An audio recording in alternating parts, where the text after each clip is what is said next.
So I am really, really happy to present in our authenticity series. This is number 3 of 9. And we have had the pleasure of having Josh Forster here before. Which page was it, Josh? 2? 1? First one. 2. Yeah, no, 2. 2. I think it was number 2. It was number 2. Yeah, that's right. First one was just Joe Nigo. That's right. Yeah, and you were in number 2, and Josh had just written his book, Discovering Why, and so Josh has agreed to come back and share with us again. And thank you so much for giving us your time.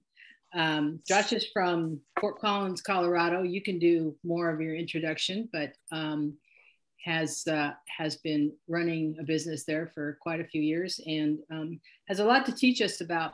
I know a lot of people talk about, like, who are you? Why do you do what you do? What's your why? Well, my why is my kids, or my why. It's really a lot deeper than that. And then beyond that, like, that's great that you know what your why is, but how do you actually put that into practice in your business? And what are the techniques that you can use to actually make that show up and be your avatar? Like, when people see you, they know what you do, and they refer to you, and you're it for them. So Josh, I'm gonna give this over to you. And if anybody has questions, you can throw them up in the chat, or you can wait till later. Either way, it's perfectly fine. Josh, you run this the way you want to. And I'm gonna put it on speaker view for right now, and then hang on. There you go. Thank you, as soon as you start talking, we could do this totally back and forth. I'm just going to talk. I like to hear myself talk, but I'm humble too. So you go. And everybody we can do back and forth a lot too. So yeah, and Carol, if you don't keep an eye on the chat thing too with me, and if you see something that seems like it would be a great question or whatever, just interrupt me. Absolutely, I will. I just get rolling and I don't see things, but I'm going to make you a co-host in case you have anything that you wanted to share. Perfect. Or if you want to do anything here. So I'm going to mute myself, but I'm going to be watching more chat. So thanks everybody for showing up. How cute meetings are when my puppy, oh, never mind. Now he's going to get up. He was snuggling. He's so cute. There you go. Anyway, like Carol said, I'm Josh Forster out of Fort Collins. I started real estate in 2005 with Coldwell Banker, and then started Elevations Real Estate. We're coming up on our 10-year anniversary, so it'll be 10 years in 2022, the beginning of 2022. So there's 20 of us there, not quite, just small boutique brokerage. But yeah, so this is I think that makes it 17 years that I've been doing this, and known Carol and Tim and some of you all on this call for, I don't know how many years, 10 maybe, or whenever we met. But yeah, so I mean, quick background as far as what we're talking about today. I'm sure some of you, whether you've been to the pages or whatnot, have heard this story. So I'll make it more brief. But in May of 2012, my wife and I kind of got hit upside the head with what became our purpose, our passion, our, as I call it, our why, our big why, which was to help get kids out of human trafficking, primarily in South Asia. And so, since then it's kind of morphed. You learn more about things as you go, especially the last couple of years. I think we've all learned a lot about ourselves and how the world works, but I've learned to not only take that, because you can say, oh, like Carol said, my why is my kids, or my why is human trafficking, or my why is, the Humane Society or homelessness or whatever it is. But a lot of times, on the day-to-day basis, you can kind of lose sight of that. You get into the mire of deals, and, as you guys are all familiar with, calls, notes, and pop buys, and all that stuff. And you kind of maybe lose that connection with what your purpose is. And so what I did, and what is, I think, key, is how do you take whatever the big thing is, and equate it to the little tasks that you have to do every day, right? And so where we got to is to rescue kids from human trafficking, it's an average of $1,485 a kid, right? That's to get them out of whatever situation they're in, sex trafficking, labor trafficking, or just at risk for trafficking, homeless on the streets or whatnot. Take them, give them medical attention and get them back into school and rehabbing them mentally, physically, and getting them adopted into new families. It takes about $1,485 a kid, which is a real easy number to say, okay, every time that I sell a home, I'm going to save one kid from human trafficking, right? So that's how we do it. We have the one home, one child. We used to call it a campaign. That seems more temporary. So now we call it the initiative, right?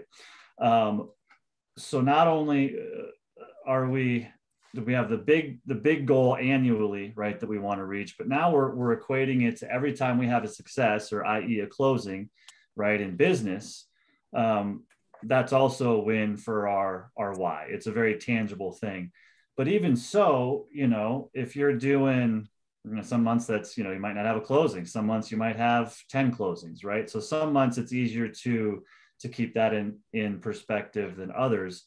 And so taking it and motivating us as a team on a daily basis, we've learned everybody knows, I assume, knowing the brokerage you're at, everybody knows their ratios, right? Your contacts for referrals and your referral to close ratio, or you at least know what I'm talking about, right?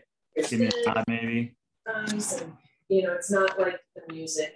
Hey, Carol, can you mute everybody? It's like. Can I do that too, or? So anyway, what I mean by that is, my contacts to referral ratio is about 10-1. So every time I contact somebody face-to-face, voice-to-voice, I average one referral. And then my referral to close ratio right now is 1-1. So that whole ratio is 10-1.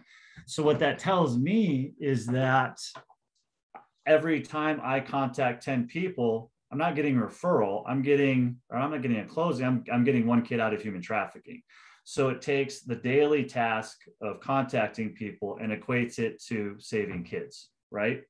And so that is motivating to me at the end of the day, because, when you get everything done and it's 3 o'clock and you're like, well, I don't have any appointments, I don't have any of this, it's easy to call it a day. But if I can say, oh, you know what?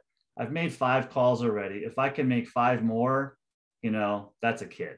So that's a lot easier for me anyway, to motivate me to make those calls, as opposed to just calling it a day and I'll do a few more tomorrow, right? And so that's how I equate it on the day-to-day business activities. And then, so I want to do a little exercise here, and then I'm going to come back to how do we equate that to the even bigger picture of annual business planning, retirement, life goals, all that kind of stuff. So this is a great time. It's October 21st. So it's the perfect time of year for goal setting, business planning. So I'm going to ask these questions more in that realm, but it's also great for, the business realm, the business sphere, but it's great for personal life. It's great for finances. It's great for physical health.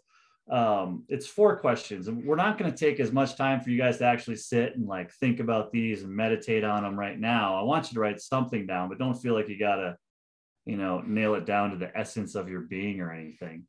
So the first question is, whatever your main business metric. I like closed transactions, right? That's the goals that I set every year, because I can control to a certain extent how many referrals I'm going to get and how many transactions I'm going to close, right?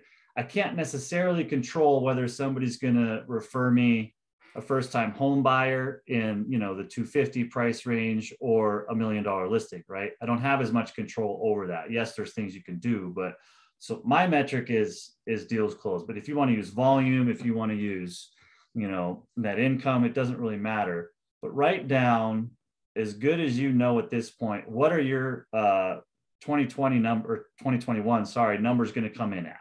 Where are you at right now in whatever metric you like to use for your business.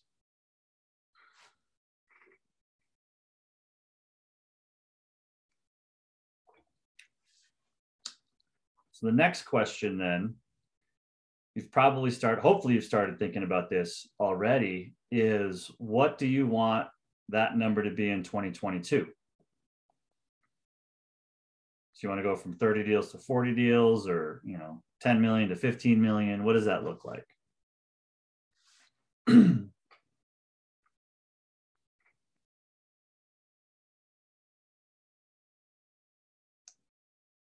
So the follow-up to there, right? You got two numbers there, and very few people I've noticed actually say, I just want to do the same, right? I did 20 deals last year. I want to do 20 deals this year. So you probably have some kind of gap there, right? Between, is it a 10 deal gap? Is it a 20 deal gap? Or if you have the same number of deals, but you want to do it in 30 hours instead of 40 hours, right? There's a 10-hour gap there. So what needs to be different? This is question number 3. What needs to be different? What do you need to do differently in order to fill that gap, right? Is it more calls or notes? Is it coaching? Is it, better systems to work less hours? What is the difference there? That's a little harder one to go through, so probably won't finish it. I'm sure Carol and Tim will have some suggestions on what you guys can do too. Can you have like 20 different things?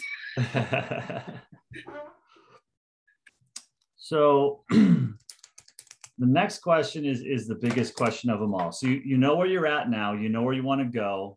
You're starting to probably get some ideas of what do you need to do to get there. But of course, you guys saw, the title of my book. You saw what the topic of the call is today. It's well, why? Like, you see the work in theory, right? That it's going to take you to get from where you are now to where you're going to go. So maybe another way to ask this is it worth it? I have to do X amount of work to go from here to there. Is it worth it? And why do I even want to do it in the first place? Right? Because it's a big difference to say, okay, I did 20 deals last year. I want to do 30 deals because it seems like a nice, number. The 10 deals a year, that's what I increased this year. So it seems like that should just be a natural progression to next year. Like if you start running behind or crap hits the fan in your personal life, if it's just a nice number, like it's not going to happen, right? Your motivation isn't big. But if 10 deals a year means, oh, that's going to fund my kid's college fund, or that's good for me, that's going to save 10 more kids out of human trafficking, or, that's going to get 50 more people off the street and into homeless shelter, whatever that looks like, right? That's a lot more compelling reason, right? And I believe the most powerful why, I just want to clarify something. The most powerful whys that people don't have anything to do with themselves, right? It's something about the greater good. It's something about serving somebody else and making their life better. But it doesn't have to be. Like your why can be, hey, I want to do the same number of deals and work less because I just want to golf more. Or, I want to take more vacations so the 10 deals will fund some trips so I can have more fun. Like, there's nothing wrong with that, as long as it's a compelling enough reason to get you motivated to do what you have to do. Does that make sense? This is the one reason why I hate Zoom calls as opposed to live teaching, because it's impossible to to gauge a room. It makes sense. Everybody nod your head if that makes sense. Yes. Yeah. And so,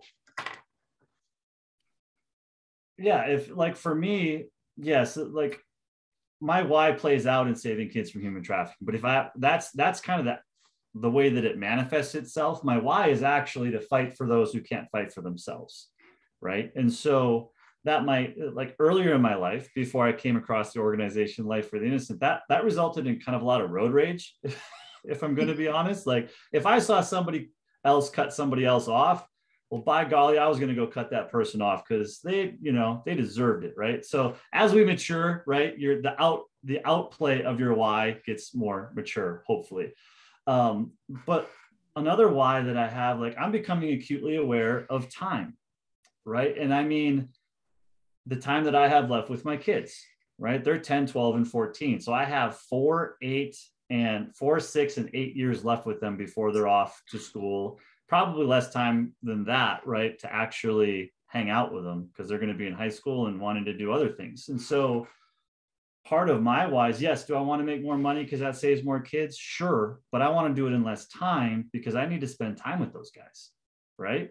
And so you can have a multitude of reasons for whatever it is. Like I said, as long as it is motivating enough and captivating enough to you to motivate you to actually do it, not when times are good, but when things are difficult and hard, and, you know, which rarely happens in real estate, right? But so somebody maybe that, let's have some interaction here. Does anybody have a good example of kind of what I'm talking about? You want to do whatever more next year, and the reason why you want to do it, what you have to think you're going to have to do to get there. Somebody, I don't know if there's nobody's chatted yet. So somebody raise your hand physically or just start talking. I'm going to pick somebody randomly. That's actually the best way to do it. But somebody can unmute. You can unmute yourself and ask, like, do any of you have anything that you'd like to accomplish next year, that it's worth setting your goals a little higher? How about somebody who's already being coached? How about Brittany? Brittany Lahane. You're used to being asked questions. So, yeah, we do actually see it behind me here. So we do something kind of similar. We do like a give back program. And so with every transaction that we have, we donate $200 to a charity of our client's choice. And then when we work with our preferred lender, she also donates $100 to that same charity too. So we kind of do the same thing when we talk to clients. We don't really talk about numbers. Our goals are, I of course have some kind of, volume goal, but we really focus on units. And when we talk to clients, we talk about how every client that we get or every family that we get to help buy or sell, that then goes back into the community and we're able to give back more. So we do set our goals a little bit higher so that we can donate more into the community too. So you have a good why. Kind of why I pointed at you. And that's awesome. Like, yeah, I've seen that too. And I think it's great. So along the authenticity concept though, so you are being authentic with your clients in kind of a generic way, right? Like the community, right? We're giving back to the community. Really what you're allowing is a platform for your clients to be more authentic with you, right? Because now you're learning more about what specifically makes them tick, right? And I think you need to have that both ways. Like the way that, like, you're going to feel, your clients are going to feel heard, right? And like, oh, they care about what I care about. That's great. I like them. But like relationships, like communication, right? It's a two-way street. So make sure that you're being authentic back with them too about what's important to you. Does that make sense? So, because that's really the most powerful connections are two-way connections, right? So we can feel connected to a speaker or whatnot. That doesn't mean that they know who the heck you are, right? And so try and make sure it's going both ways. Yeah, Carol. One of the things that I would say, and that probably many people are thinking about, is sometimes like you feel guilty that, well, my why is not about like giving to some great cause. My why is I want to go on a trip to Europe, or my why is, your why can be, I think one of the most admirable whys is to create more time to spend with your family. Like that's a really compelling why to me, but that might not be a compelling why to somebody who doesn't necessarily, like their family, spend time with them.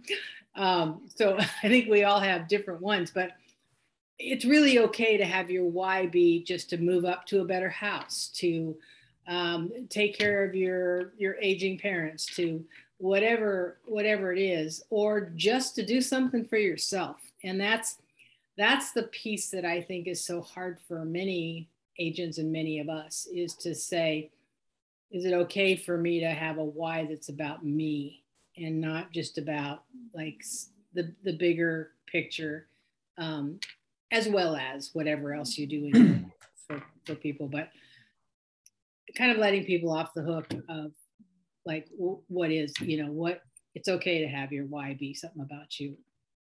Totally. So Totally. anybody have any of those?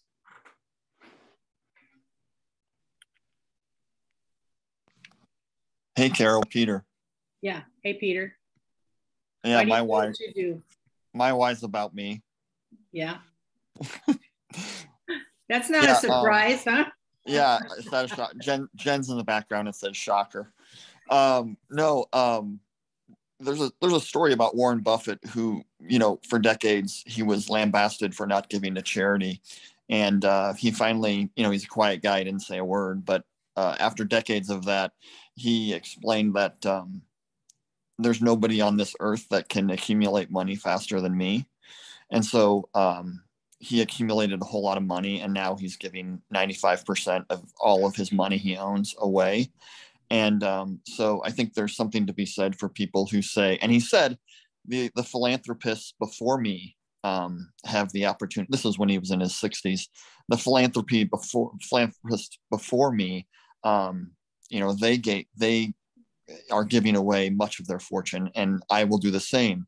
And so I think there's something to be said for that. I have a lot of friends who collect cars or coins or a lot of different things, and I just collect money, and I'm going to give away everything. I mean, my kids are educated in a way that they're not going to need my help very, very soon. So I collect money, and we had just a quick story. We had a guy, his father built the house in 1924. He lived in the house his whole life. He died in the house. He took his own life in the house at 85. He didn't have a contractor come in the house. He slept in the same bed his whole life. He collected VWs and fixed them up. He literally gave $4 million to Bellevue University and to what's the house, Jen? What's the house that he gave the money to? Bethlehem House, which basically houses pregnant women for the first year of their pregnancy, just to get them on their feet. He gave $4 million. We sold the house. The house was original to 1924. It was like walking into 1924. My brother Mark is our handyman. He said, Pete, look at this place. This needs so much work. I said, Mark, all that glitters isn't gold. You know what I mean? This guy saved all of his money and gave it away at the end. Mm-hmm. So I really think the why sometimes for people can be a whole lot bigger than you think. Even if you think they're kind of a curmudgeon, and I liked when you said that somebody's why can be something totally, they might have a plan. Yeah, exactly. It's not always today. So that's a really, really good point. Yeah. Right. But that's the authentic part, right? It's like if people are guessing what each other's purposes are, what people are into, then how authentic are they being in that relationship, right? If you're being truly authentic with somebody, they would know that about you or you about them. Does that make sense? So how does it show up in your so if your why is not necessarily about something in the community or in the greater community, how do you reflect that your why has to do with creating homes for people who would not necessarily be able to have a home, educating people to such a point and helping them and connecting them that you're really helping with providing home ownership, which is not really something you can necessarily put your hands on, but is that necessarily something that can be your why that becomes part of how authentic you are? Well, I think, because it's the nuts and bolts of what we do every day is exactly that, right?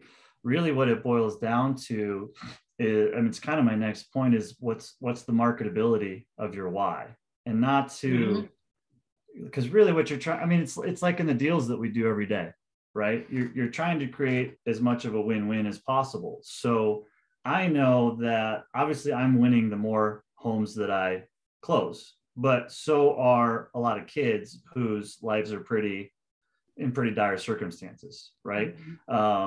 We all make a living by offering people home ownership, but that's not, it's not a selfish why, because there's still people winning on the other side, right? And so it really depends on what is the purpose in your life, and like I said, what is the marketability of it. I don't know that a great ad campaign or a conversation piece is I'm in the business because I like taking fancy vacations, right? I don't know, that's probably going to feed more into the negative personification that realtors have with the general public. But it doesn't mean that if that is your why, that's what you got to put out there, right? I mean, you can talk about nice vacations and stuff, but yeah, then it would be more of the, my purpose is, whether it's first-time home buyers or, aging people, the senior designation kind of stuff, or whatever that is. I mean, there's no shortage of things that you can, and not disingenuously either, right? That you can have as your why that are purely business related. That people can identify with, and if it can line up with whatever niche you're having in your market, downtown condos or whatever you guys got going on there in Omaha for different niche markets, like all the better. Does that make sense? Mm-hmm. Yeah, I mean, this is the fun part to me. It's like, honestly, I'm neither here nor there about real estate. Like, some people are like, oh, there's no better feeling than handing the keys to a first-time home buyer and seeing the look on their faces. And I'm like, yeah, there is. It's giving those first-time home buyers to a buyer's agent, so I don't have to show houses. And like, I don't enjoy the home buying process. Like I like listing homes, but going around with every once in a while, right? You got a good friend or somebody in your church or whatever, right? That's like, hey, can you help us buy a home? Yeah, I'll work with you. And like 50 seconds into the first home, I'm like, yeah, I hate doing this. So, different people get their, kicks different ways in real estate. So it's just about, what is it that you truly enjoy, and how do you market that as what your purpose is. Like, that was very authentic, Josh. Well, yeah, I'm just being authentic with you guys. You get the authentic award. I don't like helping people buy homes. Thankfully, I'm past that point in my career. But yeah, and so I think though that it is important to try and market some form of purpose in your business. And it's really if there's, well, I don't know, 40 people or whatever on this call, like, we're going to have 40 different things. But if two people have the same thing, that's fine. But make sure you can differentiate yourself in some way, shape, or form. Because everybody on this call and everybody in your market, right? How many agents do you guys have in your board of realtors? 3,000 something. I don't know. 3,000. All 3,000 of those agents are dependable and have integrity and are honest and are hardworking and know how to get you the best. I mean, like, blah, blah, blah, blah, blah. Like, how are you differentiating yourself, right? And there's ways to do that with business and the referral stuff, right? But I think the more different ways that you have that you can differentiate yourself and be truly authentic, not just in business, but with who you are as a person, that isn't a generic adjective that all 3,000 people use about themselves, right? Does that make sense? Yes, totally makes sense. Yeah. Who's got any questions at this point? Is this an hour-long thing here? Or? You can make it as long as you want. All right. These guys I don't have anywhere to be until 5. So these guys are not heavy duty question askers, but I can call on somebody that can ask a question. Tim, do you have any questions? Tim's always good for a question. Not yet. Sorry, I'm on hold on the other line, which is why I'm on mute. But no, nothing so far. It's great. Thank you. Hey, Josh. Yes. I'll ask a question for somebody if nobody else has a question. But I think Kristen Lale is always a really good question asker. She can ask after me. What's a really good example of something in marketing that you've seen that is really a show of somebody's authentic self?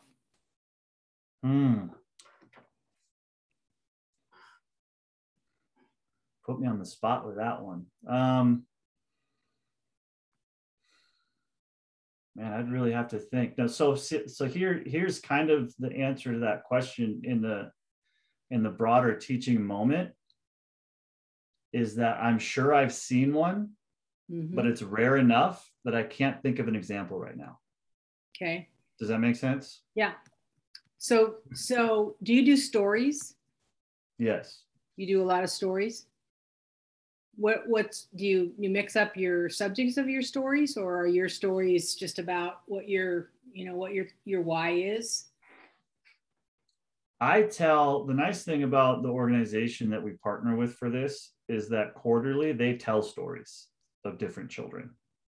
And so I don't have to tell, like my stories. Like I tell our story because it is pretty personal. It involves our kids, right? As into how we got involved with the organization, but I can purely repeat stories that are given to me on a quarterly basis. I have more stories about kids than I'd ever need in order to tell people about what we're passionate about. Does that make sense? So, yeah, I'm speaking, I think, more in the stories, in specifically Facebook stories, Instagram stories. Oh, like, is that some place where people are used to seeing Josh the dad, the baseball, the what you do, personally, going, the things that you're involved in, and your why about children trafficking?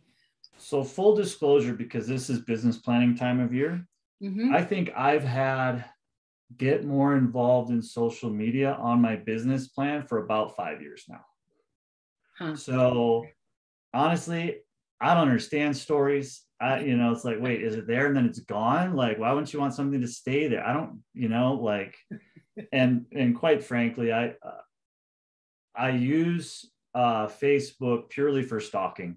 To take that online conversation that somebody's having and taking it offline, reasons to call, reasons to write notes. Right. And I'm not saying it's right or wrong. Do you use any social media? What's that? Do you use any social media? For marketing? Yeah. No. Yeah. Okay. Nope. And I know that I have to. It's just so low on my priority list that I frankly probably at this point just need to outsource it, because I don't know that I'm ever going to be motivated to get behind that. So yeah. Kristen, what's your why? Got one? My why is hold on, Greg's got to turn that down. The joys of marriage in the same room, or zooming in the same room.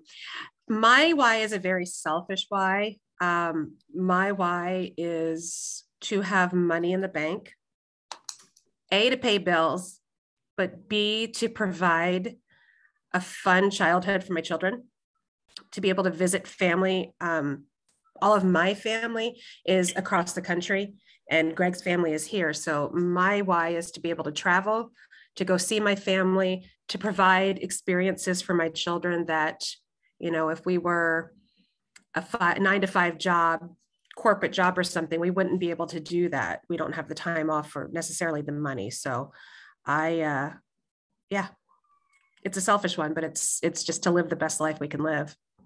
I'm just going to go ahead and push back on that. That's the polite way of saying I disagree with you. I don't see that as a selfish why at all. Yeah. Because it's like, you really didn't say a whole lot, right? It's something that you want to provide for your kids, which is great, because they're going to go be happy little ambassadors for whatever, you guys are into as they get older. I think families, it's the most important thing you have, right? And so to be able to provide them with a happy childhood, or that their family can know them, and they can know your family, is not selfish at all. And having money in the bank that's not selfish. That makes you a better servant to everybody around you, right? What's the biggest strife in marriages? Finances, right? What's the biggest thing that's going to stress you out and make you seem like a desperate realtor just trying to close the deal? needing that deal to pay the bills, right? So when you can take that stressor off of you, and you didn't say, oh, I want $1 million, I want $2 million just sitting in the bank, right? So I can do whatever I want to do. You basically just said, I want to pay bills. Like, that's not selfish. It's actually a societal obligation. So internally, I want that $2, $3, $4, $10 million in the bank, but I don't want to put a cap on it. I want all the money in the world, but I'll take what I can just to live a good life. And that's something too that I want to get to, though, because that purpose that you have can also be tied into, you know, what is your net worth? What is your balance sheet? What are your investments? Right. So if I want more time and money, and if whether that's to go see family, to save kids, to, you know, whether it's a perceived, you know, greater good of the community or selfish, as you know, you incorrectly put it, you got to know if you're doing that or not, right? And so I think at a very rudimentary level, you gotta have profit and loss statements in your business, right? And you do those monthly, and then they obviously go quarterly and annually, but you got to know if you're working toward yourself or against yourself, right? The more often that you don't have to do them. You know, it's not like there's daily or weekly P&Ls. If you're doing that, you know, maybe do more lead gen or something. But if you look at a monthly basis, and then, you know, oh, okay, yeah, this was, you know, marketing, whatever, all your, you know, dues, all your expenses that you have for businesses, then, you know, okay, January, February, and March, you know, I was spending about whatever, $500 a month on this. Now in April, I spent $3,000. You can quickly see if something's getting out of whack, and if it's an okay out of whack, or if it's I need to rein this back in, right? Like, marketing expenses are going to be more expensive in spring because you have a heck of a lot more homes coming on the market, right? You might not spend any money on marketing in December, but to take a look at that annually to say, okay, I need to save X amount a year. I either need to make more, or I need to draw back and this is for home and for business, right? Like, you got to know what's your cash flow on a monthly, quarterly, and annual basis. And then to take that into the bigger picture of okay, what are my investments? You know, what are my assets versus my liabilities, right? Because eventually, whether it's just so you can retire or so that you can be financially independent, so you can either have all the time in the world to do what you want to do, or all the money in the world to do what you want to do. You got to know if you're moving toward that or away from that. Like, it's not just this, oh yeah, I'm going to retire someday. Okay, well, someday is going to come before you know it, right? So whether that's, you know, oh, I need $3 million worth of assets to be able to retire, or I need X amount of cash flow to retire, right? You got to know if you're, what is that number moving toward? Am I on track or am I off track, right? And so that's what I mean. Like, I don't even know what sentence I shot off to Carol. It's like, you know, using your authentic self to get your crap together or something like that, right? Like, that's where I'm at right now, is less of the day-to-day, because I've kind of got that, like, it's a habit, right? I've got those daily and weekly habits, you know, as far as working toward that vision of what my purpose is. Those are pretty dialed. Now it's, what's the global view and what does the future look like for that? So for me, you know, it's figuring out two things at the same time. It's how much money do I want to be able to give away this year, which equates to deals and volume and, you know, all of that. And then what investments do I need to make to get to a net zero on my living expenses? And when I say living expenses, I mean lifestyle, right? It's not just utilities and mortgage or whatever. It's the vacations and, you know, just having fun with the family and all that. What is my net zero for that, so that I can get those investments to pay for that? Then literally I can refer out every single deal I get and be fine. Or I can take more time because I know that I'm covered. Like, I can work or not work, and it's completely dependent on what do I want to do with my time and what do I want to do with my money, because I no longer have any obligations that my work income needs to achieve. Does that make sense? And so not only knowing, okay, well, what is that number? How long does it take me to get there? Right? Before, like, we had the plan, it was going to be 11 and a half years. And then, I mean, just with the way things are, it's like, it seems silly to stop the accumulation of asset phase now. So we just blew the whole thing up, and, you know, we're buying more investments. I've talked to you about this, Carol. And so that number can shift and whatnot, but you got to know what that is. And do I need to shift it? Do I want to shift it? Do I have to? Right. And so, like, you guys have an amazing, like Omaha. It might not seem like it because you're buried in it every day, and I'm sure your prices are increasing like everywhere else, but you guys got one of the dang most affordable markets I've ever seen. Like, you can get what for what? Like, that's one thing I snoop on Facebook is, you know, dang, like somebody's new listing in Omaha, or, you know, I make fun of Brad Nolan, Fort Wayne all the time, because they'll have, you know, 6,000 square feet houses on 12 acres come available for like $450,000. I'm like, that's a 1,300 square foot tri-level here. Yeah. But yeah. So yeah, I mean, the investment side of it, you know, your cash flow is great. You know, if you're not already, start thinking about, okay, how am I going to replace myself? Not only in, you know, things on a daily basis, as far as whether that's transaction management, whether that's, you know, whatever third-party companies you want to outsource stuff to or hire in-house, but how do you replace yourself income wise, like passivity wise, right? And diversify that so that you can then make the choice, regardless of what it is that's important to you. You know, it's just, it's freedom. Josh, a question. Aubrey has had a question. Why do you feel like you need to beef up social media in your marketing plan? Are you having happy success without it? There you go. That's leverage. A question for you. I understand that it's leverage. So yeah, I mean, this year, just to give you an idea where we're at, we'll end up probably 52, 55 deals, somewhere in there. In our market, that's about $25 million in sales volume, which is great. I can do that every year and be pretty dang happy with what that means for, you know, the charities that we give to, my family. But I also understand that with where our systems are at, and that's another thing I want to talk about is systems, that we can handle probably twice that volume under our current structure. So I understand that social media is one of the easiest, simplest ways to get that message out there more, right? So that's why I say that. So yeah, I can be perfectly happy with the status quo, except I know that I'm not going to be perfectly happy with the status quo, if that makes sense. Yeah. That makes sense, Aubrey? Josh, I have a question for you. Yeah. And my connection might not be great, but can you tell us more about finding your why? I mean, did it change over time? How did you connect to that organization? Because I've traveled a lot internationally, but I have like 30 things I'm interested, but not one that's like my life is about. Really so yeah. Just curious. And if it's better to have something local that clients can connect to, or if people have gotten behind kind of the sex trafficking and stuff, you know. Good question. Thank you. Yeah.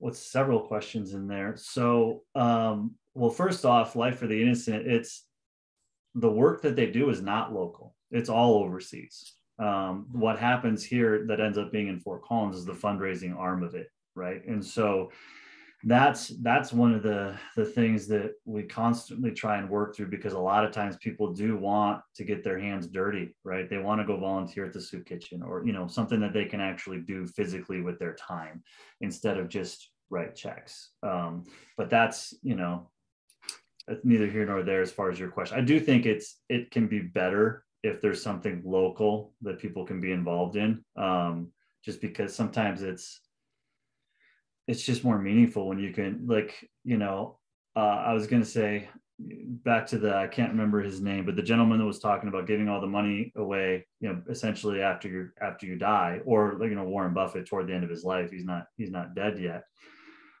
I totally wholeheartedly agree with that, but I wouldn't want to rob myself, if you want to talk about selfishness, I wouldn't want to rob myself of the joy of seeing people's faces, right? that giving money or time away gives you. I mean, that's the motivation. If for me personally, if it was just accumulate as much as I can to give it away at the end of my life, cool, but it doesn't really get me going, right? So it's all about, if that gets you going, great. It's all about whatever gets you going. So, you know, there's this awesome book that I read called Discovering Why that goes through a lot of different ways to discover that. But I think for me in finding the life for the innocent thing, it was knowing what the root cause was, right? Because I'm guessing all the different things that you've seen as you're traveling internationally, they're not necessarily wise, but they are how that's how it would play out, right? It's a why is a reason, it's not a thing, right? So you're seeing a lot of things, maybe 30 different things that you think are good, but maybe not jazzing you up. You got to figure out. Because it's like, do you do sex trafficking or animal help or poverty? I mean, there's just so many issues that where do you start kind of thing. Right. And so for me, knowing that my why was generic, it was just having whatever need to fight for people that essentially are helpless, right? Or how I say it, fight for people that can't fight for themselves. And so it happened to be that once I knew that was how I was wired, then when I was present, it was one of those, you know, you go to those silent auction, charity event, there's silent auctions like, oh, have a chef come to your house and they'll cook dinner for 80 of your closest friends. That's what it was. That's what we thought it was. And we just thought we were going to have a nice, you know, professionally cooked dinner with some friends. And then, you know, hey, guess what? There's some atrocities going on out there. And so nothing seems to me to have a more helpless human being than a child, especially a child who has lost the one or two people, a lot of times voluntarily. And I don't mean by the child, I mean these kids are abandoned by their own parents, right? When they don't have the one or two people who should want to fight for them the most in this world, like, I mean, not to be too crass, that really pisses me off, right? It makes me want to fight for them on their behalf. And so for me, it was knowing the why, then was presented with the opportunity or the thing, right, that really lined up. And then, you know, one part of the story that I didn't mention is at that dinner, the reason I think why it hit home with us, I mean, it's going to hit, like when you hear these stories, it's going to affect you, right? But the reason why I think we internalized it so much is because my wife, in her infinite wisdom, asked, there was one of the boots on the ground people was there. So the guy that's actually doing work in South Asia was there, and he was the chef, quote unquote. But my wife asked him, she's like, well, what's the age of the youngest child that you've ever rescued? And his answer was 2.5 years old, out of sex trafficking. And so coincidentally, our middle child, our oldest son at the time, was exactly 2.5 years old. So we're just, I mean, you know, we live in an incredible Fort Collins, Colorado. I don't know if any of you have ever been here, but we don't have issues, right? Like our issues are kind of like along the lines of those first world problems, right? Like, oh, we have a lot of bike theft or, you know, it seems to me like we have, you know, a pot problem, and like they're first world problems, right? We're not dealing with high murder rates or, you know, whatever. Like, yes, there's real issues here, but by and large, we live in a very sheltered community. And so we're getting hit with this, and it's shocking us. But then we go home to our 2.5-year-old son who's sleeping, and then he's the very picture and embodiment of what's happening not only in other places, but sadly in the United States too. It's everywhere. And so that's really, I think, what solidified that, yep, I don't even have a choice, right? This is an organization I need to get behind because it's just wrong. And so again, like to recap, it's having that reason, right? Knowing what makes you tick at your core, and then finding that thing or that external part of it that can play out in. Does that make sense? Like, do you truly know what your why is? No. I mean, yeah, I did a lot of volunteer and like working at refugee camps. And so service minded, but right. just trying to find that one thing that really It want to doesn't make my necessarily have life to be about. one thing either, right? Yeah. Like, yeah. But and then I think what makes yours so good is, the home for the life, and that it's so consistent and you can market and share that. Right. And you said 1,500, so kind of having that dollar amount. I think with our low home prices, I mean, some deals I make 1,500, so kind of figuring out how do we start, is I do a lot of 500 land a here deal. too. So Okay. sometimes I'm like, well, that was a wash. You're doing like 1% of every deal, because I was just Right. thinking donate something at the end of the year, but it's less impactful. So that's cool. Yeah. And I think too, regardless of where you end up, like, okay, in orphanages, whatever, or sex trafficking or homelessness or whatever it is, right, that kind of resonates you, but maybe not in the way that you're hoping, like in that grand overall scheme.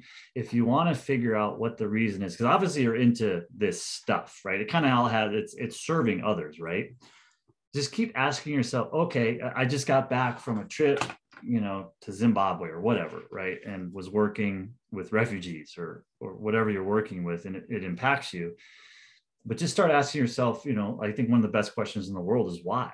Okay, well, why did I go on this trip in the first place? But keep asking it, right, over and over and over again, because it might be like, for me, it'd be like, oh, why am I so in touch with this human trafficking thing? Well, because these kids are it's just wrong. Okay, well, why is it wrong? Well, because nobody should do X to somebody else. Okay, well, why does that bother me so much? Well, because they're kids. Well, why? Well, because they're kind of helpless. So you just keep, the more you ask that question, you tend to get more from physical things, right, to the reason things. Like, just keep saying over and over and over and over again, well, why? Well, why is that? Well, why is that? Well, why does it affect me that way? Okay, well, why did I give that reason for why it affects me that way? So try and narrow it down to that baseline, that root cause of what it is that's making you feel that way. Does that make sense? I think that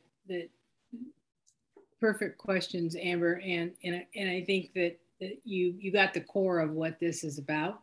Is that when you get off this call, there should be a time of like thinking, like why do you do what you do? Because real estate's not the easiest career in the world.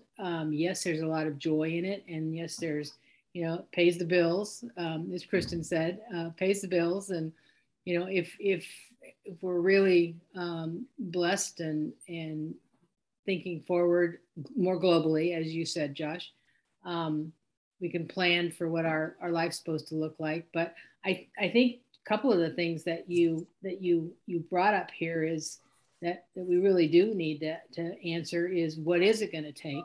Like if you're gone, and I see agents all the time, like if they stop work for whatever reason, either illness or something happens, they stop working, all income stops. And it's scary to think about that, but I think your why can help you to accomplish that. Somebody needs to be muted. It was Tim. It was you, Tim? Jeez. But I think you're one of the biggest points too, bringing... Carol. I think you brought up a great point. Is I think the main reason that most people don't know what really might make them tick or what their why is because they don't take the time to think. Like we are all, as a world, as a nation, very, very distracted, right? So do you always have music playing when you go for a run? Do you always have the radio on in the car? We're if you have kids, you're waking up in the morning and you're going in to get ready for school mode. You're dropping off at school. You're trying to get all your work done. Then you pick them up from school. Then you got sports. Then you got dinner. And you don't even have time to think until like 8 p.m. when the kids are in bed. Well, and then you're just so tired that you want to veg out in front of the TV or something. And we're not taking that time to just think. right? But I think I love, we're almost out of time here, but I love the fact that you're asking a question to ask a question for us to think about, because I would put on the table that the biggest reason people don't think about that and what your why can get you, and when does this all, when do we want to get out of this, is because it's scary. There's a whole lot of scary around that versus being distracted and just going with the flow of the status quo. So it's hard to sit down and make that plan and actually have the confidence that you can achieve it, and that you're going to achieve it through people really seeing who you are. I mean, how naked can that be? So I think you've brought up some amazing points, and I'd like to have any final comments or questions, so that we can honor Josh's time here. I was going to chime in. So I've known you for a while. I have a hard time thinking about what my why is. I don't know what my why is. I'll work on that. But something I did recently that was important to me, not anywhere on the scale of what you're talking about, is my part of town, Midtown. We're losing trees at a rapid rate, faster than we're planting them. And this is a very heavily beautiful, mature area. So for a long time, I wanted to have, come up with a retree my area kind of area. Like, how was I going to do it? For every house I sell, I plant a tree. And then finally, I just committed to just planting, because it's about $100, $125 per tree. They're not tiny little trees. And so I finally just decided to just throw $10,000 a year at it so that I could just plant 100 trees. And then that's when I really started getting momentum, and I started getting excited about it, and my clients started getting excited about it. And now we're planting, and I partnered with a local nursery, and we're planting trees around Midtown like crazy. And it's like, and it's exciting. I'm driving around and seeing my little baby trees planted, and I visit them and I take pictures of them. And it's just like, but it's more than me. It's like my neighborhood. I'm helping my neighborhood get better. And it's gotten me excited, and a reason to reach out to my clients. So. Well, and I think that's the key. Like, I know you may not know your big why, but in the essence of business for where you're at, like, who cares? Like, that's a great one. Like, you got something that is related to real estate, right? You want to keep, values or livability, whatever, and the enjoyment of that area through mature trees, right? Right. So it's real estate. It's you're attacking the problem by donating to it, but you're also, talk about great work days, quarterly tree work day or whatever you're going to your clients can get behind it. And it just shows that you're passionate about the community you live in, and you want to keep it the way it is.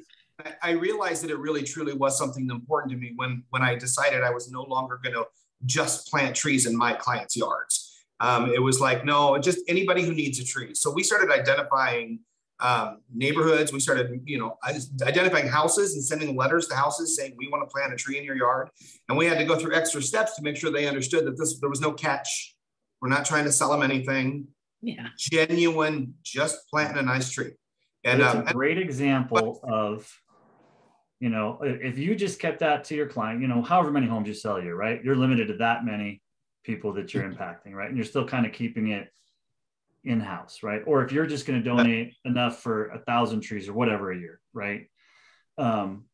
That's great for you, but now your impact is so much larger, right? Because you opened it up. And that's that's part about being authentic. If you have something you're passionate about, whether it's the big one or just this thing that, you're doing with trees, when you open it up to your clients and your family and friends and everybody, your impact increases exponentially. It's true. So not only are you're having a great touch point with clients, but now the thing that you're passionate about is getting done better and more of it. And so that's what I mean by creating these win-wins, right? It's been fun to get excited about it and exactly. Get excited. That's all you're looking for, right? It's a reason to get motivated, to get some crap done. So I feel like that's a great example. Something. Yeah. Well, so we're out of time, but thank you so much, Josh. I love the fact that you're leaving us with own minds and our For better or worse, right? our own jobs to think about this. And if anybody has any final comments or questions, speak now or forever hold your peace. Otherwise, I'm going to shut her down. But this will be recorded. It is recorded, and it'll be up in our video library for anybody to watch it again, or for new people to watch it. So thank you so much. Carol, feel free to dish out my contact info to everybody. I love talking about this stuff. So if somebody has something, you know, they want to spitball some ideas or talk some more, feel free to give them my info. I'd love to. I will do that, and as well, I'll give them the link to your Discovering Why. So are you going to do another book behind that? You know, there's a few percolating in my head. It looks like there is. You look like you're ready to come up with your next one. So yeah, I tend to think too much, probably. So yeah. Thanks for having me, though, guys. I really appreciate it. Thank you very much, Josh. Here. Good to see you again. Appreciate it. Have a great day. Thanks, everybody. Bye-bye. Thank you for everybody showing up.